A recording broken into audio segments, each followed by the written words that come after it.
pero fundamentalmente en los lóbulos temporales, y que tienen que ver con una cantidad de circuitos que tienen que ver con las emociones. La ira, la agresividad, el placer, la tristeza, la melancolía, cualquier tipo de emociones. Todas las emociones en general se procesan en el sistema límbico. Esos circuitos son una serie de núcleos. ¿Y qué son núcleos, muchachos? Cuando uno habla de núcleos, habla como de concentraciones, de conglomerados, de cuerpos neuronales en el interior del sistema nervioso central. Dicho sea de paso, cuando uno habla de ganglios, que no es el tema de hoy, está hablando también de concentraciones de cuerpos neuronales, de agregados de cuerpos neuronales, es decir, personas, pero por fuera del sistema nervioso central. Como los ganglios de la glándula espinal, están por fuera del sistema nervioso central. Pero cuando están adentro, dentro del tallo, dentro del cerebro, esas concentraciones de cuerpos neuronales se llaman núcleos. Esos núcleos se comunican entre sí a través de axones formando circuitos muy complejos. Y hay una serie de núcleos comunicados entre sí, formando circuitos que son lo que se llama el sistema límbico, que tienen que ver con las emociones. Así como hay una serie de núcleos, es decir, de concentraciones de cuerpos neuronales en el interior del cerebro, pero que tienen que ver con otras cosas, no son sistema límbico, tienen que ver con el movimiento, con otras cosas. Entonces, digamos lo siguiente, si nos atenemos a la teoría evolutiva, claro está, muchachos, que ustedes saben que la ciencia es cambiante y puede que dentro de 50 o 100 años se diga que estamos equivocados. Puede que sí, puede que no. Pero por ahora la verdad científica, ¿no? La teoría evolutiva. Si nos atenemos a la teoría evolutiva, hace millones y millones y millones de años teníamos, por decir algo más, una especie de tallo cerebral. Y ese tallo cerebral nos permitía movernos como reflejos y todo lo demás, en fin. Millones y millones y millones de años después, como que dicen que este es el tallo cerebral, aparece esto, que sería el montón de estructuras límbicas. Y con ese montón de estructuras límbicas, de núcleos en el interior del cerebro, ya expresábamos emociones, pero no teníamos mayor inteligencia, simplemente expresábamos emociones. Nos movíamos por emociones, comenzamos a sentir tristeza, dolor, ira, etc. Dolor pues en términos emocionales, en términos físicos, ese ya lo teníamos, ¿no? Ira, agresividad, placer, y las emociones nos permitían la perpetuación de la especie. Por ejemplo, a través del placer, de las relaciones sexuales, a través de la ira, por ejemplo, para defender la prole, para defenderse uno mismo, etc., para generar la agresividad y todo eso, ¿no? En fin, un poco de emociones. Sigue evolucionando y evolucionando el sistema nervioso, y a partir de esto, supongamos que esto era el resultado del sistema límbico hace millones y millones de años, se fue formando, háganle cuenta a mi mano, se fue formando la corteza cerebral, el resto del cerebro, lo que conocemos ahorita. Pero como la corteza cerebral nació de esto que era el sistema límbico, se fue formando y formando y formando y formando, entonces la corteza cerebral es lo más nuevo que hay. Y así es la lógica del universo. Lo más nuevo que hay en un árbol son las capas externas de la corteza. Si ustedes cortan un árbol, la parte más profunda es la más antigua, el anillo que sigue menos antiguo, el que sigue menos antiguo, etc. Y de afuera el más nuevo de todos. Si ustedes cogen un bulbo de cebolla, lo mismo. La parte de afuera es la más nueva, la parte que se formó primero la de dentro, luego la periférica, etc. Si ustedes miran el universo en la misma lógica, partimos del Big Bang, de tal manera que las partes más nuevas son las más allegadas del punto de explosión del Big Bang, las más periféricas. Es como la lógica que sigue el universo, la naturaleza. Entonces, la parte cerebral más externa, más periférica, es la más nueva de todas. Pero como esa parte se formó a partir de lo que había que era el sistema límbico, aquí sí como el sistema límbico se formó de lo que había que era el tallo cerebral, entonces el sistema límbico quedó pegado al tallo cerebral y la corteza quedó pegada al sistema límbico. Cuando se forma la corteza cerebral, se forma, como nació el sistema límbico, pero ya tiene una identidad aparte, quedó pegada al sistema límbico con una especie de tiritas, como si hubiera quedado con unas tiritas que son axones de neuronas. De tal manera que hoy por hoy la corteza cerebral, especialmente la corteza prefrontal, que es la de aquí adelante, que básicamente maneja la razón, maneja los argumentos, maneja la lógica, nos permite saber que si A igual a B y B igual a C, entonces A igual a C, maneja los Esa corteza que maneja la razón quedó conectada con el sistema límbico, con las emociones, a través de axones. Pero resulta que entonces hay axones que nacen en la corteza prefrontal y llegan al sistema límbico intentando controlarlo. Pero hay axones que nacen en el sistema límbico y quedaron pegados a la corteza prefrontal intentando controlarlo. Entonces, yo desde la razón trato de controlar las emociones, o sea, desde la corteza prefrontal trato de controlar el sistema límbico. Pero desde las emociones trato de controlar la razón, es decir, desde el sistema límbico trato de controlar la corteza prefrontal, ¿vale? Pero sucede que son mucho más las neuronas que nacen en el sistema límbico e intentan controlar la corteza prefrontal, que al revés, que las neuronas que nacen en la corteza prefrontal e intentan controlar el sistema límbico. En otras palabras, muchachos, pasa más o menos esto. Estas serían las estructuras del sistema límbico en la profundidad del cerebro, sobre todo del lóbulo temporal, y aquí estaría la corteza prefrontal. Una flechita pequeñita indicando que desde aquí se intenta controlar el sistema límbico, pero dos flechas grandes mostrando que desde aquí, desde el sistema límbico, hay un control mayor a la corteza prefrontal que el que viene de la corteza prefrontal al sistema límbico, porque son mucho más los millones de neuronas, repito, que nacen del sistema límbico y llegan a la corteza prefrontal, que las neuronas que nacen de la corteza prefrontal y llegan al sistema límbico. Si tenemos en cuenta eso, entonces nosotros somos dos yoes, una especie de doble personalidad. De alguna manera, eso lo había demostrado Sigmund Freud cuando habló del inconsciente, pero tenemos una doble estructura en el sentido de que yo tengo pulsiones emocionales, pero intento controlarlas desde la razón. Pero finalmente, ¿qué somos más nosotros? ¿Razón o emociones? Claramente, desde el punto de vista evolutivo, somos más emociones que razón todavía. Y probablemente eso siga así por cientos de miles o millones de años, si es que sobrevivimos todo ese tiempo, ¿no? Porque parece que ya estamos a punto de acabarnos con los conflictos del medio ambiente, pero bueno, en todo caso, supongamos que sobrevivamos a la estupidez nuclear. Y lo cierto del caso es que se supone que cada vez la corteza prefrontal intentaría controlar más el sistema límbico. Pero si en el sistema límbico es donde se dan las emociones, la tristeza, la alegría, la agresividad. ¿Ustedes vieron la película Intensamente? Esas emociones, es como si ustedes vieran la película en el sistema límbico. Todas esas emociones habitan en qué parte del cerebro, en el sistema límbico. Es una película sobre el sistema límbico. La alegría, la tristeza, todo eso es cierto. Muy bacana. ¿Vieron la 1 o vieron la 2? ¿Vieron la 2? Muy bacana, sí. Entonces, me parece una película muy bien esa, porque expresa muy bien eso, es cierto. Pero entonces, en lugar de la película, ya academizándolo un poquitito y tirándolo con lo latoso que es academizar las cosas, la película, en lugar de la película donde viven esas emociones, es el sistema límbico. ¿Sí? Ok, muchachos. Miren, está tan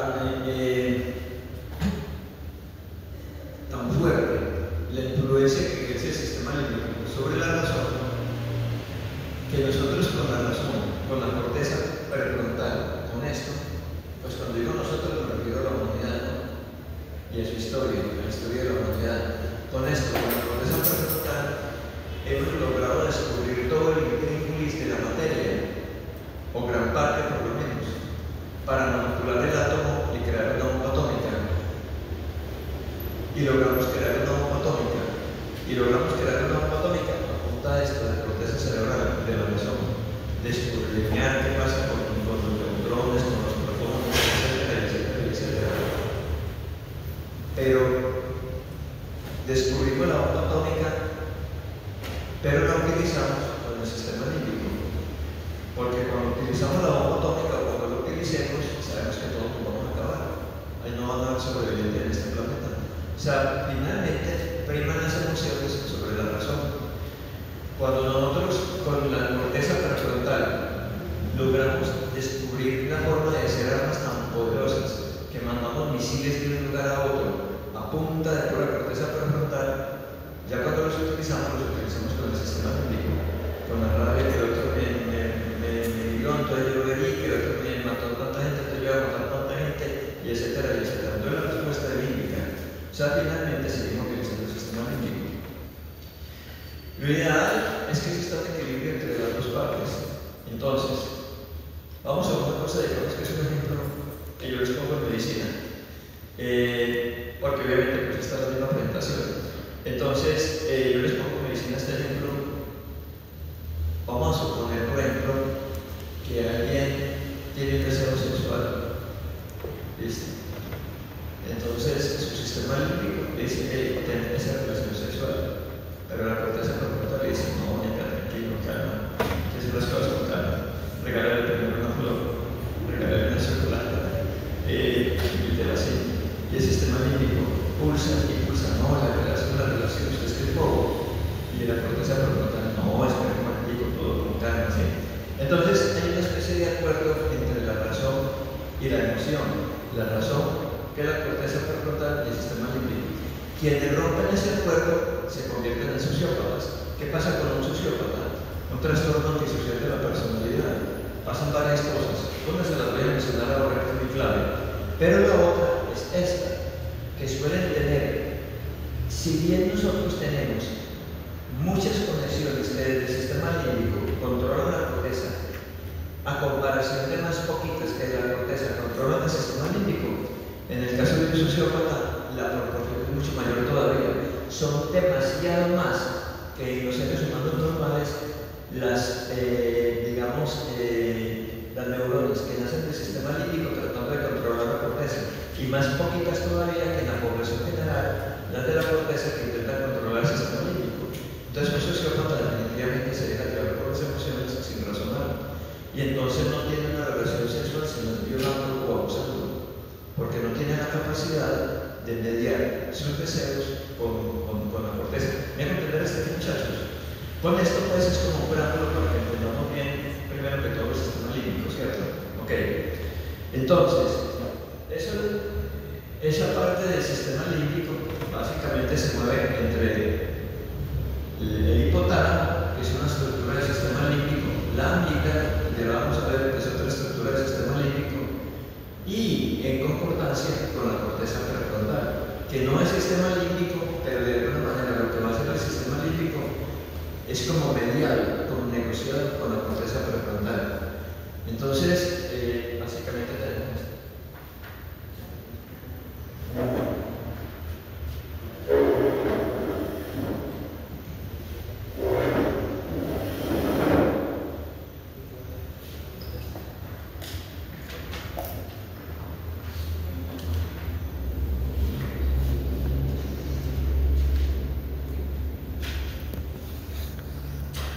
Bueno, entonces tenemos aquí.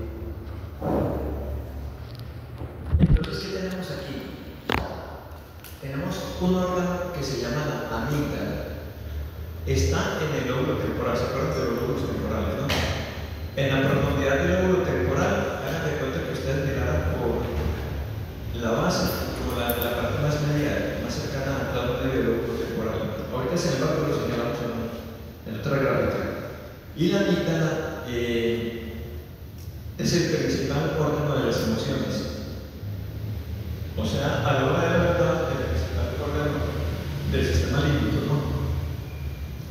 La amígdala tiene una característica, tiene una serie de circuitos,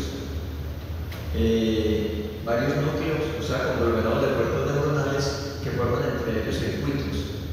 Pero hay tres circuitos fundamentales, que muchos que tienen, pero tres fundamentales. Yo aquí no les voy a figurar con nombres de un circuito, un complejo de circuitos se llama dorsomedial, el otro elefante, porque eso me parece una bobada. Lo mismo que son en el libro de medicina, eso me parece una bobada. Lo importante es que entendamos funcionalmente esto, ¿sí? Lo que me interesa a mí. Okay. Si uno estimula uno de esos circuitos, cualquiera que sea, el individuo siente un terror impresionante con un estímulo de uno de esos circuitos. Una sensación de miedo, de terror. Si el estímulo es más fuerte, el miedo se convierte en terror. si es más fuerte en un terror con pánico y todo eso, ¿no? Si es menos fuerte, pues en un miedo, pero un miedo chiquitico, como decir, un miedo muy grande, ¿no? Ok. Entonces, tanto que cuando una persona tiene crisis de pánico, que se llama ansiedad aguda o pánico, un trastorno de ansiedad aguda, o que es lo mismo que una crisis de pánico, parece que es que por alguna razón se estimuló ese circuito de la amígdala en el sistema límbico. Cuando yo digo la amígdala, por supuesto me refiero a dos, una en el lóbulo temporal de un lado y otra en el otro lado, por supuesto. Ustedes saben que eso va por partida doble, casi todo el organismo. Entonces la amígdala, o sea, las amígdalas, tiene un complejo de circuiticos.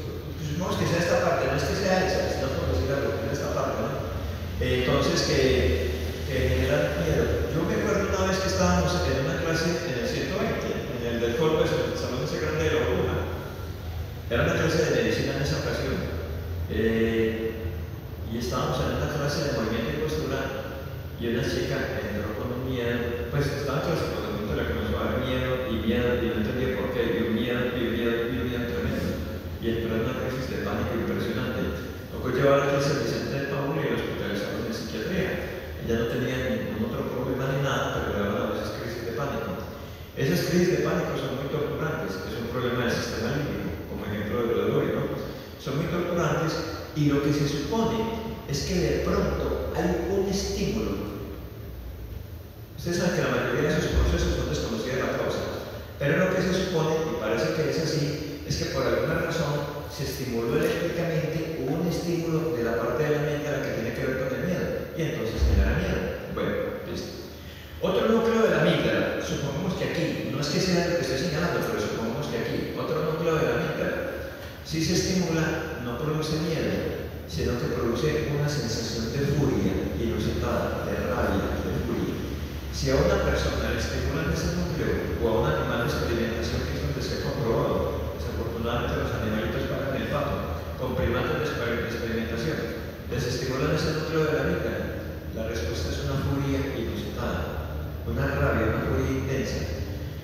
Así sea la Madre Teresa de Calcuta, así sea el Papa Francisco, así sea la persona más pacífica que ustedes conozcan, donde le estimulen ese núcleo, la furia es inusitada. Y si lo estimulan más, la furia lo lleva inclusive a matar, por cualquier razón, de la furia, ¿cierto? Y la furia se convierte en algo incontrolable. Ustedes han visto, muchachos, esas películas donde de pronto hay una que se llama Estación, no sé qué, que es coreana. Esas películas donde de pronto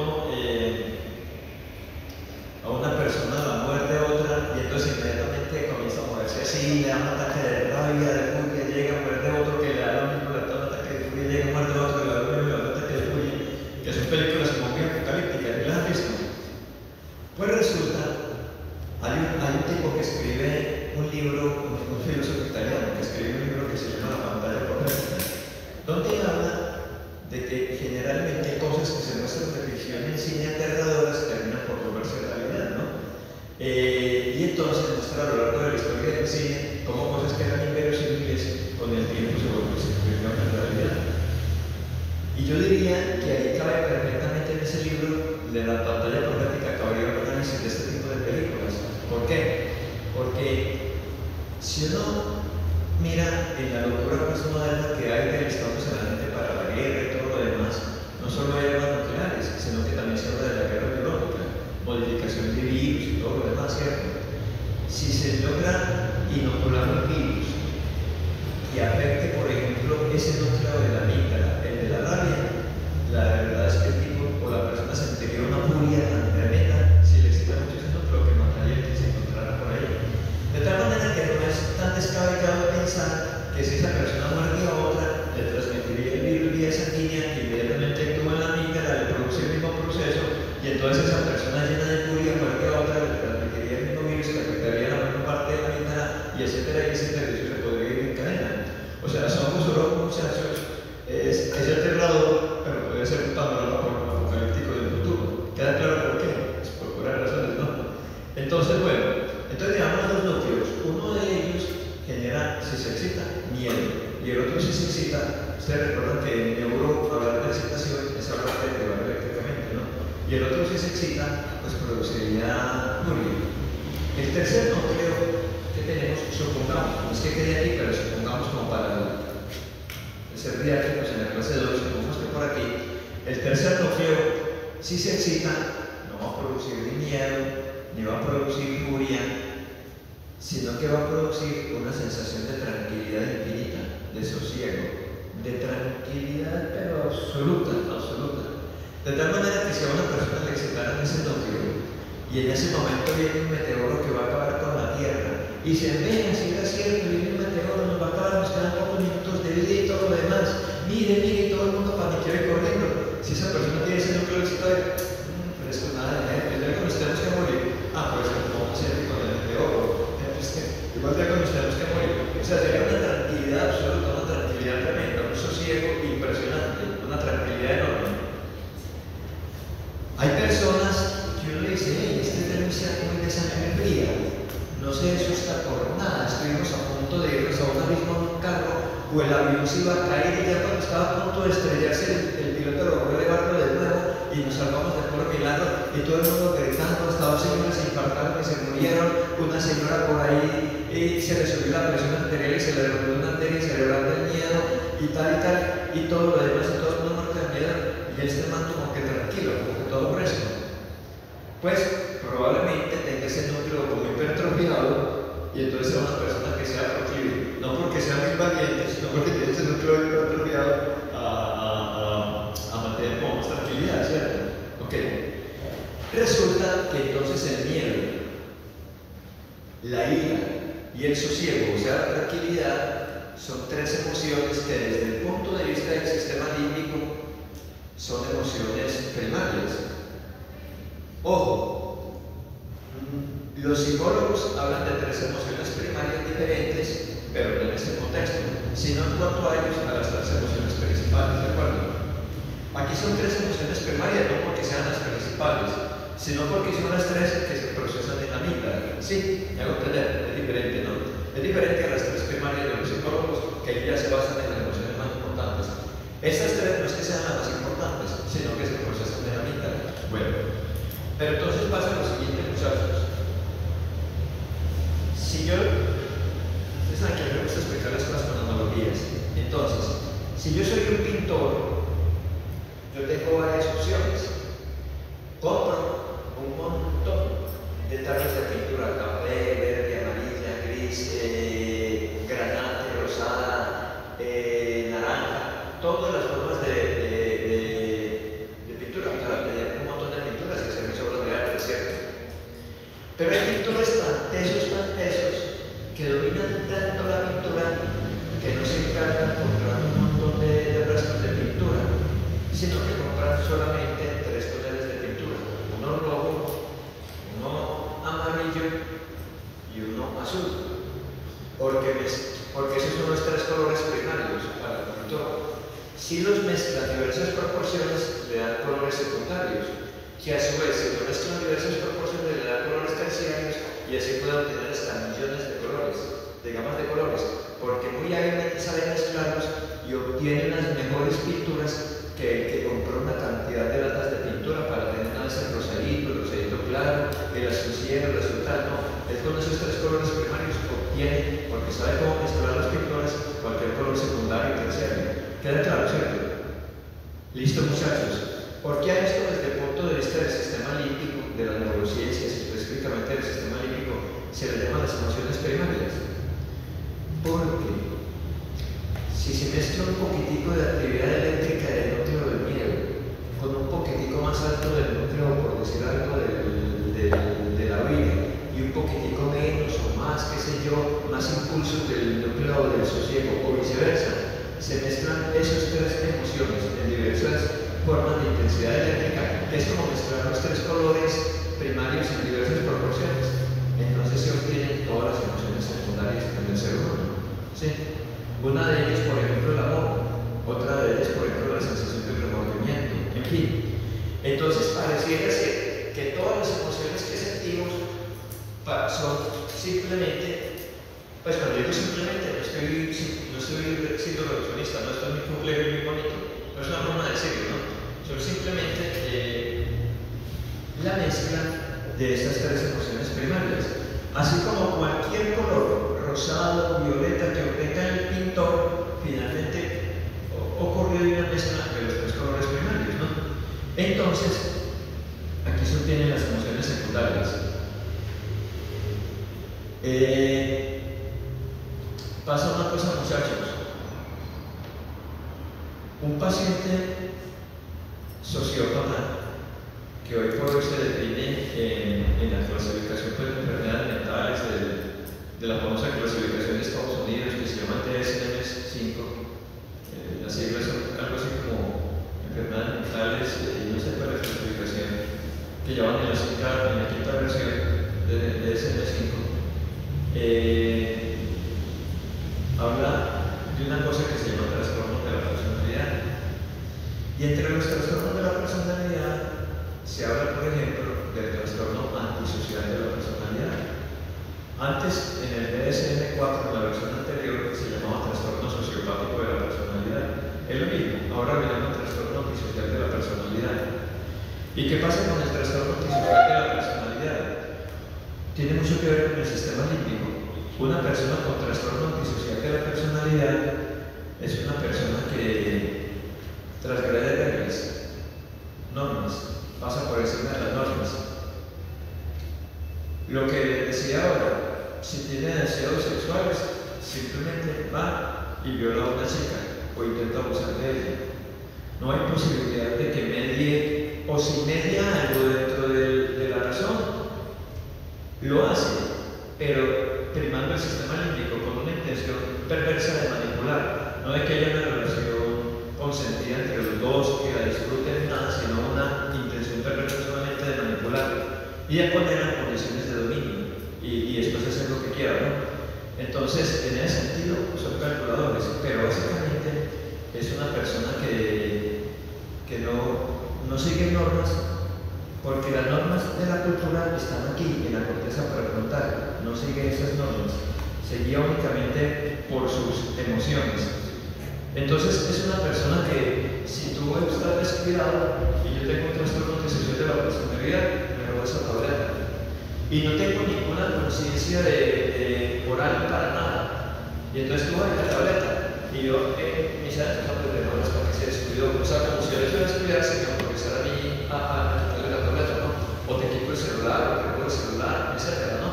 Y entonces, y no veo todo como malo, no, se descuidó, ¿para qué se descuidó? O sea, la culpa de que se descuidó, así de sencillo, ¿no? Entonces es una persona que obtiene todo primero, por la vía de pronto atropella, porque tiene que llegar más rápido, en fin, todo lo obteniendo de primero y es lo que le interesa, ¿no? Entonces es una persona que pasa por encima de las normas y es una persona que son muchos de ellos, son sicarios, asesinan. Pero asesinan no porque les guste asesinar, pero tampoco sienten ningún remordimiento por asesinar. Asesinan porque les pagan. Así me pagan, hermano. Así de sencillo. Entonces, a diferencia del que mata y también es sicario, porque siente placer por matar. Ni placer, ni no placer por matar. Lo ve como un trabajo normal, mato. ¿Cuánto me pagan? No, págueme más, negocié por algo, listo. Listo. Está bien, tres muertos por tanta plata, listo, un poco de tres ahí. Entonces, se vuelven, hacen todo tipo de cosas en la vida, no suelen trabajar porque no son capaces de ni estudiar, porque no son capaces de seguir como una normatividad mínima que exige el estudio o exige el trabajo, ¿cierto? O algunos estudian, pero igual intentan atropellar mientras consiguen su grado o algo por el estilo, ¿no? Entonces, ¿qué pasa? Con ese trastorno de la personalidad, que se llama trastorno antisocial de la personalidad, voy a ponerles un ejemplo y ahí les voy a decir que tiene que ver con el sistema límbico. Yo una vez vi un programa en Discovery Channel. Discovery Channel se inventa muchas pendejadas, pero hay algunas cosas que son serias y que son interesantes, ¿no? No he visto que ya cada vez casos de fantasmas, aviones, y todo en Estados Unidos, como que el lugar donde pasa todo esto. Entonces, ahora les cuento dos cositas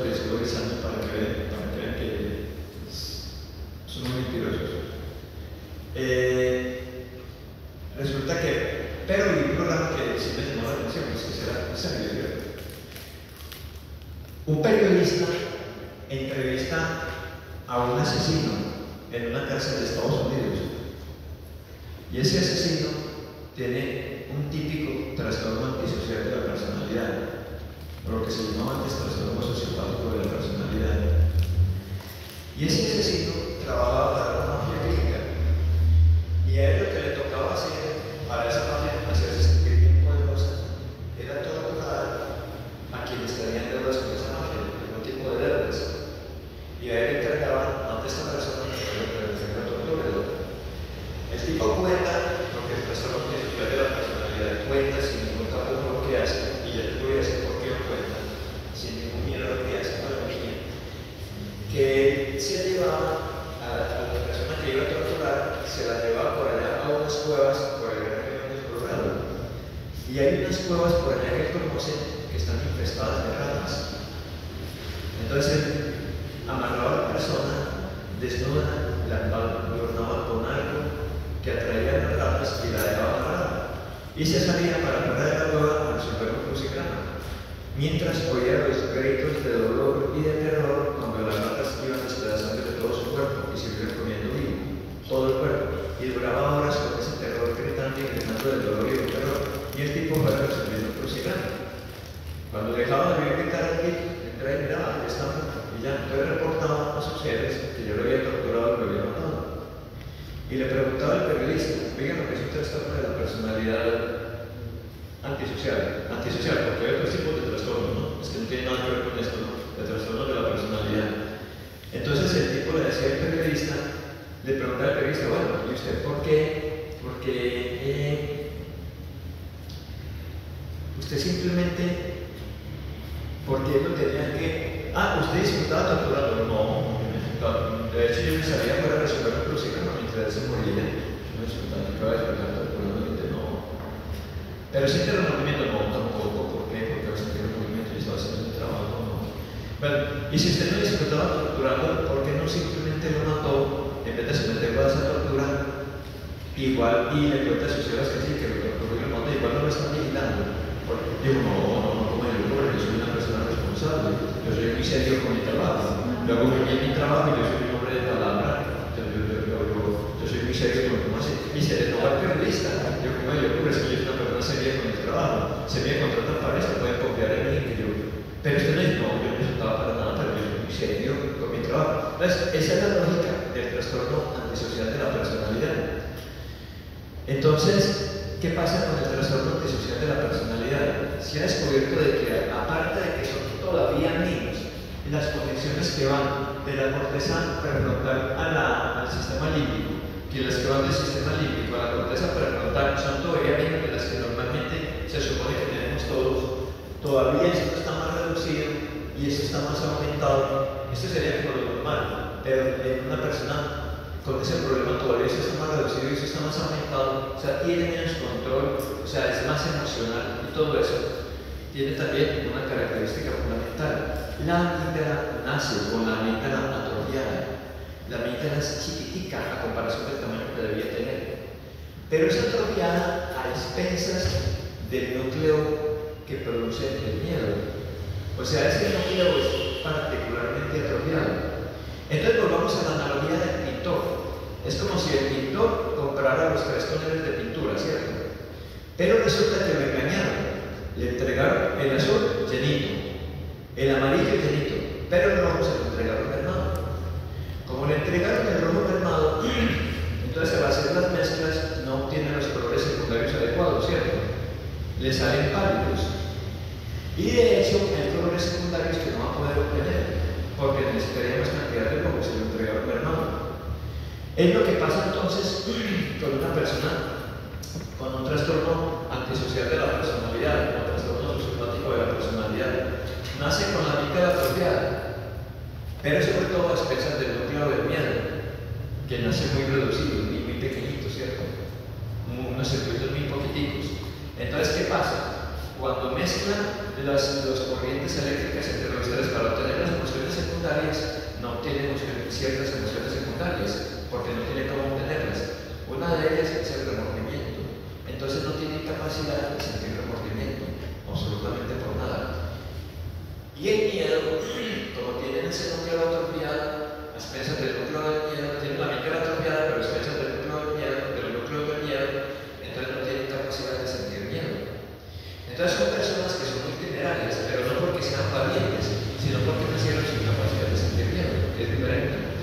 Y entonces tenemos como un ejemplo típico que hay muchos en nuestro país a Pablo Escobar.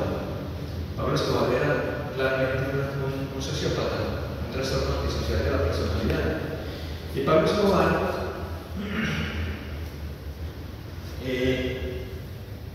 no le dio miedo enfrentarse con la policía, no le dio miedo enfrentarse con el ejército, no le dio miedo enfrentarse con la DEA, no le dio miedo enfrentarse con los gringos, no le dio miedo enfrentarse con un país entero, no le dio miedo enfrentarse con el mundo entero. Era valiente, no, nació sin capacidad de sentir miedo, que es diferente. Entonces, como no tiene capacidad de sentir miedo, llegan muy lejos y no tienen límites, porque cualquier ser humano, el límite es el miedo, de todos modos. Entonces, como no tiene capacidad de sentir miedo, no se conforman con 100 millones de dólares, no se conforman con 1000 millones de dólares, tienen que conseguir más y más, no se conforman con el poder que tienen, y más y más y más hasta que los matan. Porque es más y más y más y más, porque no tiene límite, no hay un límite posible. Biológicamente, psicológicamente no hay un límite posible. Biológicamente por este problema y psicológicamente por lo que este problema psicológicamente expresa, la incapacidad de sentir miedo. Pero fuera de eso no sienten remordimiento. Entonces matan y matan y matan hasta que los matan. Entonces Pablo Escobar cuenta uno de los tenientes de cuando Pablo Escobar era el hombre más buscado del mundo, porque llegó a ser el hombre más buscado del mundo. Los gringos lo buscaban con toda la tecnología y todo eso, y aquí Medellín estaba llena de gringos de la DEA buscando disfrazados de antioqueños. Entonces era el hombre más buscado del mundo, hasta vendiendo dulcecitos en Parque Berrío, en puestos, o sea, pero camuflados por todos los lados, tratando de buscar contactos que lo llevaran a Pablo Escobar. Y él lo sabía, porque era un tipo burdo pero inteligente. Entonces, él salía a las calles de Medellín cuando creía que estaba escondido por una cueva en el Magdalena Medio, o en un hueco, quién sabe dónde escondido, o en algún búnker, o quién sabe dónde. Ustedes dicen lo que repiten mentiras, que estaba aquí en Medellín, sobre todo en el Vigado. Y entonces bajaba a veces por la playa, por Medellín, a las 7 de la noche, con varios lugartenientes, todos temblando de miedo, y el preso sin miedo. Y decía, disfrazado simplemente con una ruana y con un carriel. Y veía que la policía estaba haciendo una requisa y decía, camina, pasamos al frente de los policías. Pero patrón, no sé, ellos tienen más miedo que nosotros, pasamos los que de aquí no hacen nada. Pero patrón, que no se camine, pasemos. Y pasaba, y efectivamente ni lo requisaban ni nada de lo que pasaba. Entonces, una vez, comentaba el propio Popeye, cuando iban a esas escaleras al Magdalena Medio, tenía varios anillos de seguridad en medio de esas celdas y todo eso, varios anillos de seguridad. Y de pronto el anillo más externo de seguridad, los que estaban en el anillo más externo de seguridad, contaban en la cabaña donde él estaba en medio del Magdalena Medio, por ahí miren, va un helicóptero, los cayeron, va un helicóptero para allá. Entonces ellos tenían salían de esa casa y tenían ¿qué les pasó? Y tenían un hueco en la tierra. Se metían a ese hueco y ese hueco era cubierto por unas rejas metálicas en las cuales encima había pasto y todo eso selva camuflada. Levantaban y se metían ahí. Y ahí había pantano para poder camuflar más. Traían perros que todos los se metían con el pantano, como está aquí más o menos, ¿no? Para que se confundiera el contacto de los perros, y no sé para qué, mejor dicho, ¿no? Entonces una vez le dijeron, y esto le pasó varias veces, viene el anillo de seguridad, dice que viene un helicóptero para acá, o sea que nos interceptaron. Y todo el mundo corriendo, y él se levantaba con toda la tranquilidad del caso, se ponía una camiseta, si no le salía el y se la cambiaba, pero patrón, apúrele, y él espera que levanta los dientes, se lava los dientes con toda tranquilidad, pero patrón, mire que ellos cayeron, hombre, tranquilo, se lava los dientes con toda la tranquilidad. Y se metían a la caleta y todo el mundo estresado. Y se metían con armas. Y una vez que se metieron con armas a la caleta, veían por allá por los resquicios del pasto, veían pasar las botas militares. Y sabían que allá había gente de la DEA. Y sabían que a Pablo Escobar lo iban a coger vivo. O sea, obviamente no podían decir, lo vamos a matar, sino lo vamos a coger. Pero obviamente lo iban a matar y después iban a hacer que murió en combate. Porque era claro que a él lo iban a coger vivo, ¿no? Entonces, veían las villas, estaban ahí con armas por si de pronto los descubrían, abrirse a fuego con ellos, pues, apuntando arriba. Y Y estaban ahí pasando, y Pablo Escobar estaba en una esquinita de esa caleta, estaba en una esquinita escuchando un radiocito.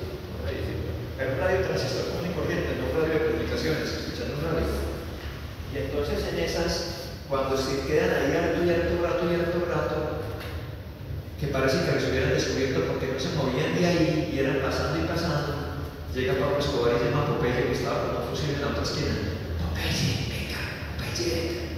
Y Popeye fue con sigilo, creyendo que le iba a decir que ya abrieran eso y se abrieran a plomo con el ejército.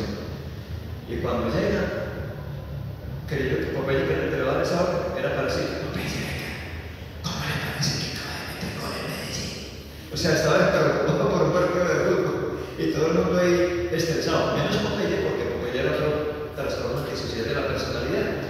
Y si quieren, muchachos, recordar más los trastornos antisociales de la personalidad y relacionarlos siempre con una amígdala pequeña y con menos conexiones entre la corteza y el sistema límbico que las que tenemos nosotros, que igual son menos, no vamos que las del sistema límbico a la corteza.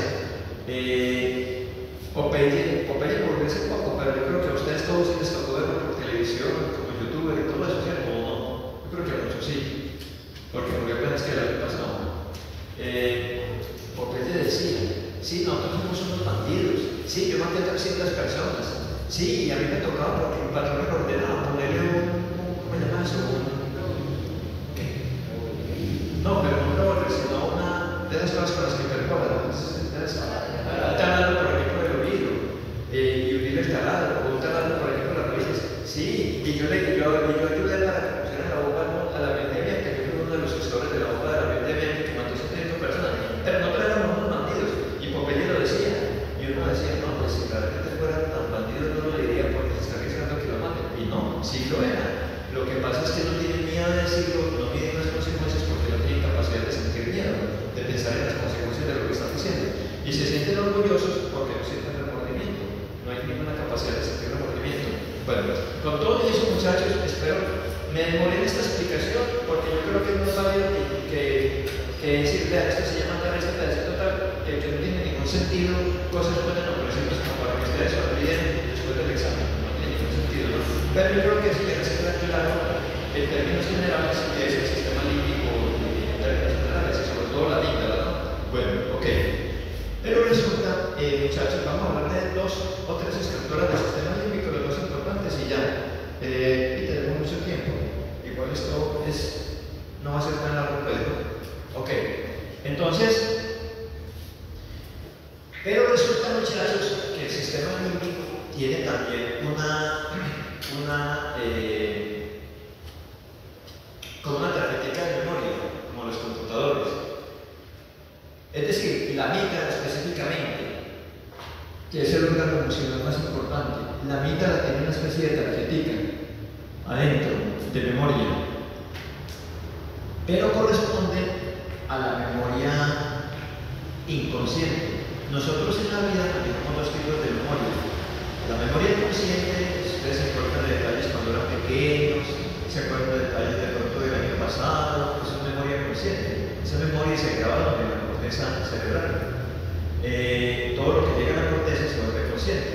Entonces ustedes se acuerdan de cuando desayunaron ahora, o si no desayunamos, se acuerdan que hicieron ayer por la tarde. Puede que de hace 10 días no, pero ayer por la tarde o por la noche se acuerdan que hicieron, es una memoria que está todavía fresca. Y se acuerdan de la memoria del pasado que quedan grabadas en la corteza. ¿Vale? Esa memoria es una memoria consciente. Pero hay otra memoria que nosotros tenemos que es inconsciente y también tiene que ver con el sistema límbico. Y esa memoria que es inconsciente es como si yo, vamos a suponer que esta es mi casa, supongamos. Y en mi casa mantengo un escritorio con un poco de documentos. Y yo digo: voy a ver cómo tengo el colesterol. Entonces miro, ahí tengo los documentos, tengo mis exámenes médicos. Voy a ver cómo está, qué debo, si todavía debo el predial. Entonces ahí tengo mis documentos y me digo: voy a ver si, supongamos que yo tuviera un almacencito, si en el almacencito cómo están las ventas este mes, me han reportado. Entonces ahí tengo. Es como si fuera mi memoria que la voy trayendo, mi memoria de la corteza. Pero hagamos de cuenta que tengo una caja fuerte. Y en la caja fuerte tengo unos archivos unas carpetas con información muy importante sobre mi vida que yo no conozco o sobre alguna empresa, supongamos que yo tuviera, pero información que yo no conozco, pero no tengo acceso a ella porque la tengo en la casa, pero está dentro de la caja fuerte y yo no tengo la clave para la caja fuerte. Entonces esa información está toda la vida ahí, pero yo no soy consciente de ella. Sí. Igual pasa en el cerebro. Uno tiene una memoria consciente en la corteza, donde uno puede recordarme abajo, me acuerdo, voy a recordarme lo que hice la semana pasada, porque sé, voy a buscar cómo tengo mi colesterol. Ya sé. Voy a acordarme, yo tenía que hacer esta vuelta ya. Me acuerdo que peleé con fulana de tal, con fulano de tal. Sí. Pues, pero hay cosas que ya han pasado en la vida y que uno no jamás las recuerda y quedaron en la memoria inconsciente. Y eso explica las fobias. Entonces miren, otra cosa que vamos a explicar del sistema límbico, las fobias. ¿Qué es una fobia, muchachos? ¿Quién me definiría? No importa que se equivoque, estamos aprendiendo todos. Con sus palabras, no definición académica, sino con sus palabras. ¿Qué creen que sea una fobia? Miedo incontrolable, eso es correcto. ¿Qué no tiene? Un terror a algo. Sí, un terror a algo, miedo que realmente cuando tienen un terror, eso es cierto, estamos en lo correcto. Hola, ¿cómo estás? ¿Qué otra idea más o menos de fobia? Completando con eso, que es correcto lo que dice. Hay un perro, digámoslo así. Es un miedo, inclusive un terror, como tú lo dices, un miedo a algo. Ese algo me gustó porque es algo como muy específico. Y ese terror me gustó porque también es un terror, que es proviene de un terror algo muy específico. Pero con una diferencia con el miedo común y corriente. Muchachos, si yo estoy aquí dando la clase a ustedes y allí hay un circo y se volvió el ticket del circo y se metió a la facultad y los mujeres no se dieron cuenta porque estaban elevados ahí mirando el cuaderno y subió las escalas y nadie se dio cuenta y el tigre se asoma por aquí y ustedes salen despavoridos, ¿qué les pasó? Se enloquecieron masivamente y se encargan por esas ventanas, abren las ventanas y tiran de pero ¿qué les pasó? Porque yo estoy dando la espalda al tigre y no me he dado cuenta. Ustedes sintieron miedo, ¿es una fobia? No, es un miedo a algo muy razonable, ¿cierto? Si ustedes van en un avión y el avión viene en picada y se va a caer, ustedes sienten pánico, ¿es una fobia? No, es un miedo que evolutivamente no es de a veces hay chance de uno salvarse de alguna manera, o sea, si uno no sintiera miedo, se quedaría ahí, ¿cierto? Se lo digo. Entonces, alguna cosa hace uno con el miedo. Puede que antes no andara, pero puede tener chance de tirarse que sea por esa ventana y fracturarse, pero de pronto se salva, ¿cierto? Ok, pero espero que haya como el tigre. Entonces, la fobia es un miedo, inclusive con terror, a algo, me gustó ese algo que dijeron los dos, porque es algo específico, pero la que no habría por qué sentir miedo. O sea, algo que no me va a hacer daño. Esa es la diferencia, ¿cierto? Hay gente que dice, yo tengo fobia a las alturas. Pues si se asoma aquí en el segundo piso del balcón y se paniquea, es fobia a las alturas. Pero si se está asomando en una terraza del parque estrecho o alguna cosa por el estilo y la fobia, eso es una fobia a las alturas, es un miedo natural que le puede dar a cualquiera. Yo disfruto asomándome, nunca me he asomado por ahí, pero disfruto asomándome en las alturas, pero hay gente que le daría, pero no es una fobia, porque es una prevención normal, ¿cierto? ¿Qué tal que esta bajada se caiga, cualquier cosa, no? ¿Qué tal que esta bajada se caiga, ok? Pero cuando es un miedo a algo que no nos va a hacer ningún daño, que no tiene nada que ver, eso es una fobia. Entonces hay gente que le tiene fobia a una mariposa, ¿qué le va a hacer una mariposa a alguien? Y se paniquea si ve una mariposa. Aquí había una niña estudiante que quiere empezar porque esos jardines a veces tienen muchos pajaritos, ella veía un pájaro y se paniqueaba. ¿Y qué pasaba de esa niña? Porque era una tortura para entrar a clases a 120, toda la clase con miedo de que de pronto uno de los pajaritos de ahí se entrara. Era una fobia, ¿de acuerdo? Ok. Entonces, muchachos, las fobias, vamos a entender hoy, porque están las fobias también, y tiene que ver con el sistema límbico, ¿vale? Bueno, recapitulando. Y para los últimos chicas y chicos que llegaron,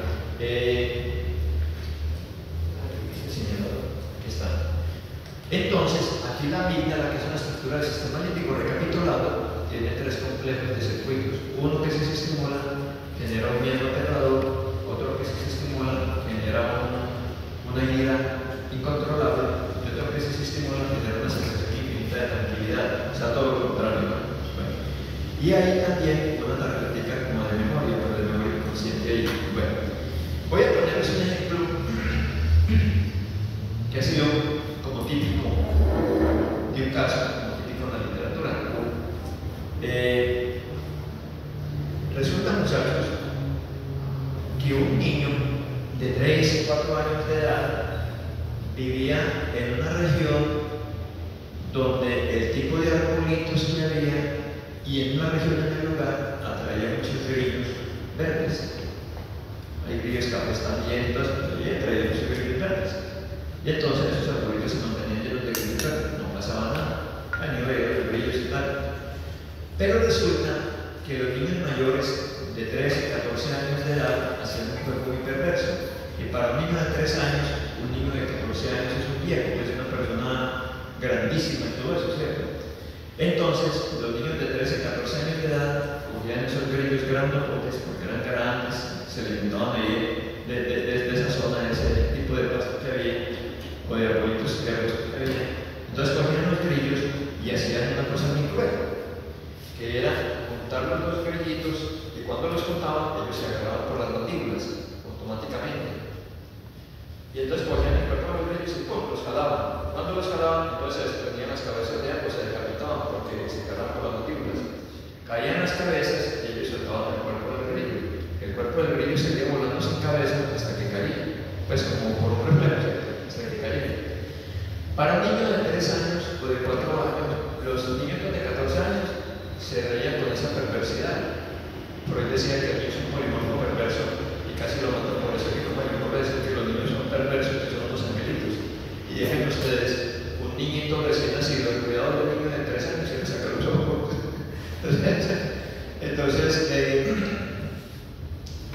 Entonces, el hecho es que para el niño de 3 años eso era aterrador, eso era muy sólido, de 3 o 4 añitos. Resulta que entre los 3 años y los 7 años de edad hay una etapa de la vida, en el desarrollo psicológico humano, hay una etapa de la vida que se llama la etapa del pensamiento mágico. Y en esa etapa del pensamiento mágico, la vida se divide en varias etapas. Una de ellas se llama el pensamiento mágico, la etapa del pensamiento mágico. Y en esa etapa del pensamiento mágico, el niñito se forman muchas películas. Todos seguimos formando películas toda la vida. Ustedes vienen caminando de pronto para la universidad, y ustedes vienen caminando, se imaginan que son el mejor jugador del mundo, que meten un Super Bowl y tal, y esto y lo otro, que vienen emocionados imaginándose cosas. Todo lo que es una película, ¿cierto? Y eso es un mecanismo de defensa ante los estreses propios de la cotidianidad, o que se están ganando el premio Nobel, o que se yo, cualquier cosa, ¿no? Pero bueno, lo cierto del caso es que el niño, la diferencia es que ustedes pueden hacer películas, pero son conscientes de que son películas que están haciendo en la mente. Pero el niño, cuando está en la etapa de pensamiento mágico, se hace películas y termina por creérselas. O por lo menos por tener a creérselas.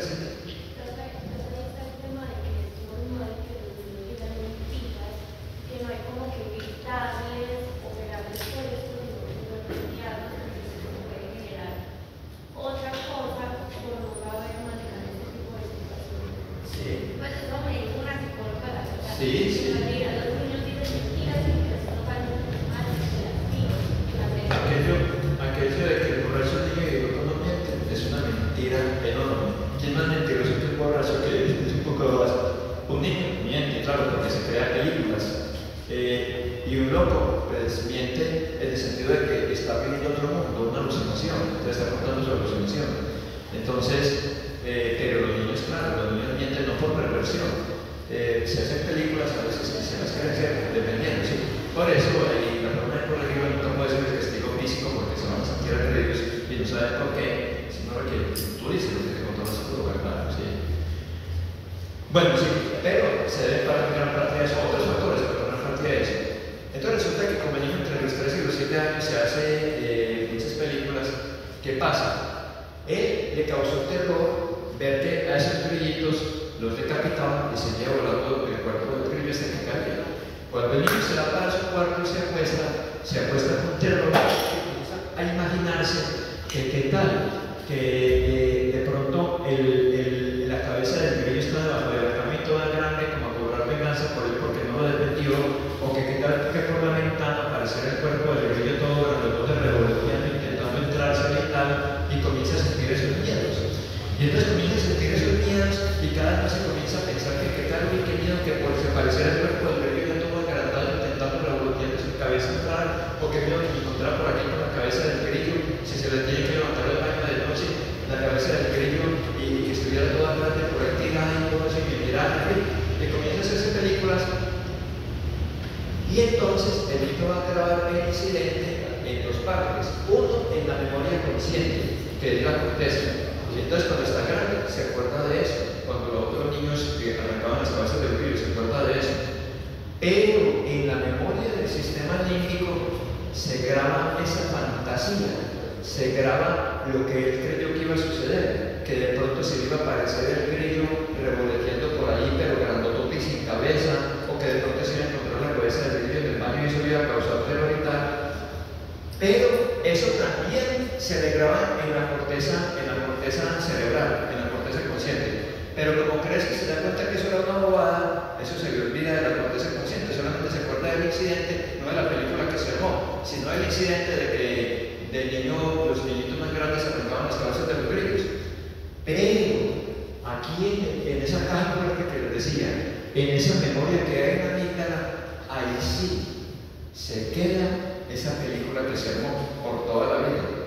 Es como yo les decía, como yo tenía una cantidad de documentos importantes en la caja fuerte de mi casa, pero no saber qué dice eso, porque no tengo acceso a la caja fuerte.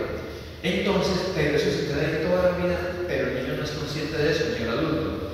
Entonces llega un momento en la vida, vamos a suponer que el niño se fue, la familia se fue a vivir a otra parte, a la ciudad. Entonces se fueron a vivir a un edificio, nunca más se volvió a encontrar con Villas Verdes. Después se fue a vivir al campo, después alguna vez ya tiene 15 años o 20 años. Y a los 20 años, ¿ya hace cuánto pasó eso? Mucho tiempo, tenía 3 o 4 años.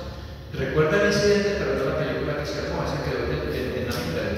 Entonces de pronto se va para una finca y en la finca hay un grillo café que se le para ahí en el madero, simplemente lo espanta, no tiene ningún problema, un grillo café tal. Y de pronto se le acuesta en un árbol cuando se hace un golpe aquí, ¡pum!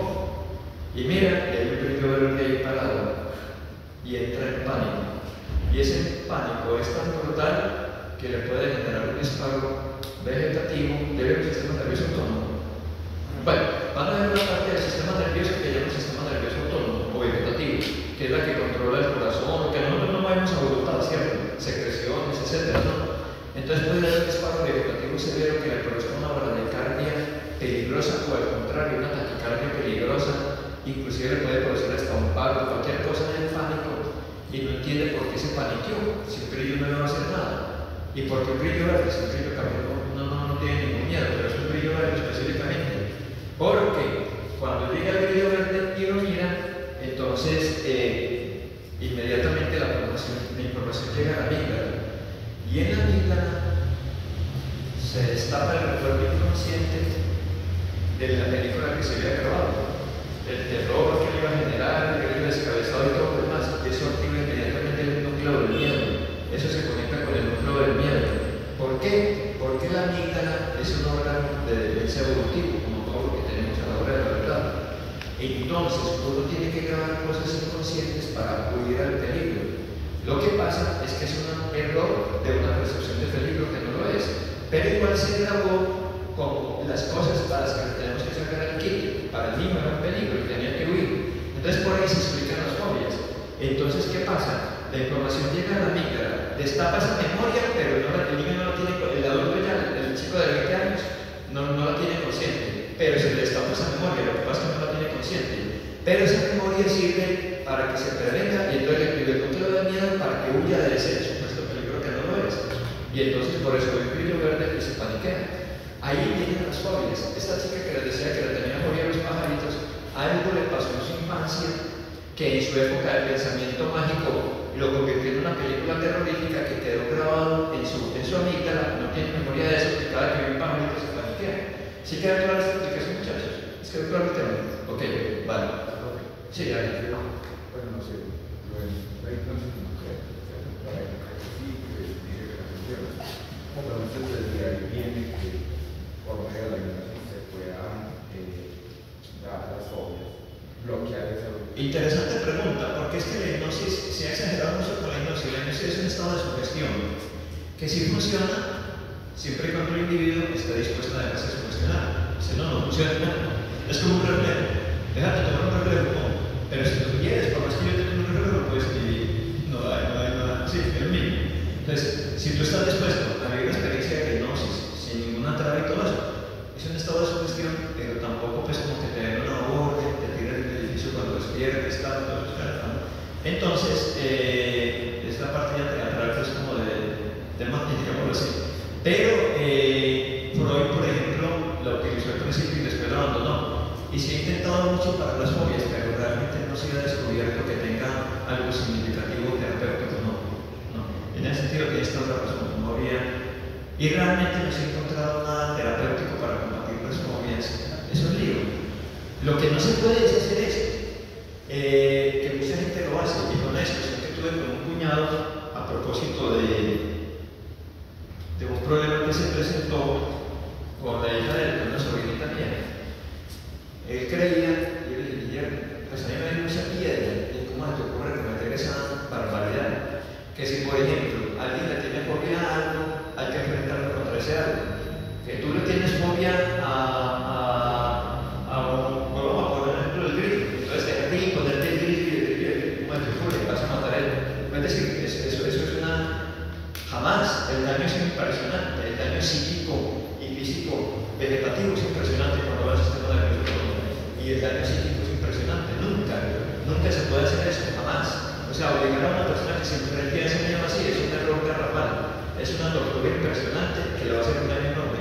Eso es lo que no puede hacer, ¿vale? Bueno, ok, muchachos. Entonces, como toda emoción llega a la amígdala, porque es el órgano fundamental de las emociones, entonces pasa lo siguiente, muchachos. Hay un órgano que se llama el hipotálamo, no sé si ya lo habrán visto, se los habrán mencionado, pero básicamente el hipotálamo es una especie, tiene que ver con el sistema límbico, hace parte del circuito límbico, pero también de otras cosas. Porque resulta, muchachos, que el hipotálamo es como el órgano homeostático por excelencia. ¿Qué quiere decir homeostático? Es decir, es el órgano que se encarga de mantener el equilibrio fisiológico. Todo el equilibrio fisiológico, ¿de qué parte del cuerpo? De todo el cuerpo, absolutamente de todo el cuerpo. De todo, sin excepción de nada, de todo. Es un organismo pequeñito, muy pequeñito, como el tamaño de esta placa apenas, muy pequeñito. O más pequeño todavía, no mucho más pequeño que esto, si se agrada, pues digo que es el tamaño de esta falange. Entonces, y sin embargo, gobierna todo el cuerpo y es el encargado de mantener el equilibrio fisiológico. Si, por ejemplo, el organismo tiene un exceso de agua, el cerebro se da cuenta y le informa al hipotálamo y el hipotálamo corrige. ¿Cómo? Obligándome a orinar, por ejemplo, para eliminar más agua, por decir algo. Si ustedes se caen en una vida en el desierto de la Guajira y sobreviven, pero están lejos de cualquier pueblo y tienen que economizar agua porque se van a morir de sed, entonces el cerebro le informa de la situación al hipotálamo y el hipotálamo libera una antidiurética para evitar que ustedes orinen, para que mantengan la mayor cantidad de agua posible, porque si orinan van a perder más agua y se van a deshidratar más fácil, etc. Si por alguna razón hace falta una antidiurética por cualquier razón, el hipotálamo. Entonces el hipotálamo controla todo. Y el cerebro le informa al hipotálamo, aunque el hipotálamo es parte del cerebro, es un órgano que está entre los dos hemisferios, pero en todos modos el hipotálamo lo controla todo. Entonces el hipotálamo se da cuenta de lo que está pasando del interior de mi cuerpo para dar órdenes y controlarlo, pero también del exterior. Si yo estoy caminando, yo soy un prehistórico y estoy caminando, voy con mi cavernícola, en la época cavernícola, todo despelucado, con el pelo largo, con mi garrote y todo eso aquí. Voy con mi esposa cavernícola y con mis respectivos cavernicolitas, cada uno con millón, barricón, con su garrotico aquí, con su melena aquí, todos esos cavernicolitas. Y voy con toda mi prole y nos encontramos un tigre de desastre. El cerebro inmediatamente revisa el hipotálamo, pilas que hay un peligro afuera. O sea, no solamente revisa el peligro adentro, composición de la sangre y todo lo demás, sino el peligro afuera. Y entonces el hipotálamo tiene que preparar el cuerpo para tomar la decisión, para yo decirle, mira, saltemos a esta cascada, porque nos va a comer el tigre, o pasemos por este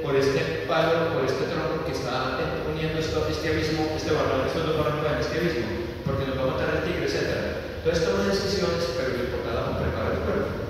¿Y cómo lo prepara? Porque el hipotálamo gobierna todo el sistema nervioso autónomo que ustedes van a ver, o vegetativo, gobierna todo el sistema endocrino, pero también gobierna el sistema emocional, el sistema límbico. Y ahí es donde el hipotálamo tiene una importancia límbica. Bueno, entonces, por eso cada que ustedes tienen alguna emoción, cualquiera que sea, miedo, lo que sea, dicha, placer, lo que sea, ustedes tienen sensaciones corporales. Por ejemplo, ustedes van de conquista, chicas y chicos, y entonces, logran que la chica de sus sueños les pare bolas y les acepta la invitación. Y ustedes se sienten tan felices, y la chica también estaba esperando que el chico lo invitara. Y se sienten tan felices que de pronto sienten como una sensación como aquí en la región lumbar, como maripositas aquí en la boca del estómago, como cositas por el estilo, ¿cierto? Sensaciones corporales agradables. Todo eso ocurre por lo siguiente, porque entonces las sensaciones que les está causando la amígdala, porque lograron la conquista, por todo eso, entonces la amígdala se comunica con el hipotálamo. Y el hipotálamo comienza a liberar hormonas y a liberar señales nerviosas simpáticas y parasimpáticas, o sea, el sistema nervioso autónomo, que van a generar todas esas sensaciones que ustedes perciben, ¿cierto? De ahí, pero las sustancias que se liberan y la información nerviosa a través del sistema nervioso autónomo, que bueno, en el intestino, en el corazón, en todas partes, a su vez ustedes la perciben en la conciencia y va a percibirse en la corteza prefrontal, y por eso en la corteza prefrontal ustedes se hacen conscientes de las emociones, pero se da todo ese circuito. Ustedes escucharon la historia a ustedes no les tocó, pero de pronto no escucharon la historia de un técnico de fútbol, el profesor Luis Fernando Montoya, que fue el técnico del Once Caldas cuando el Once Caldas fue campeón de la Copa Libertadores de América. Exactamente, que cuadripleno, por defender a la hermana que le estaban atacando. Él le pegaron un tiro y le pegaron cuadripleno. Ok. Entonces se ha dicho que él es el campeón de la vida, que no expresa dolor, que no expresa angustia. Que miren, ¿y qué pensaba? No es que no exprese angustia, no es que no exprese dolor, sino que pasa lo siguiente. Miren, él siente angustia por lo que le está pasando. Siente dolor, no físico, dolor psíquico por lo que le está pasando. O sea que el amígdala está funcionando ahí, generando todas esas emociones, mezclando las tres emociones primarias, y le pasa la información al hipotálamo. El hipotálamo envía información por el sistema nervioso autónomo para que el cuerpo manifieste sensaciones que tienen que ver con esas emociones. Pero esa información por el sistema nervioso autónomo no pasa porque tiene una sección neuronal aquí. Pero el hipotálamo libera también hormonas, y las hormonas van a generar sensaciones corporales. Pero esas sensaciones yo las recibo porque son por el sistema nervioso a la corteza, pero no suben porque tiene también la médula cortada aquí.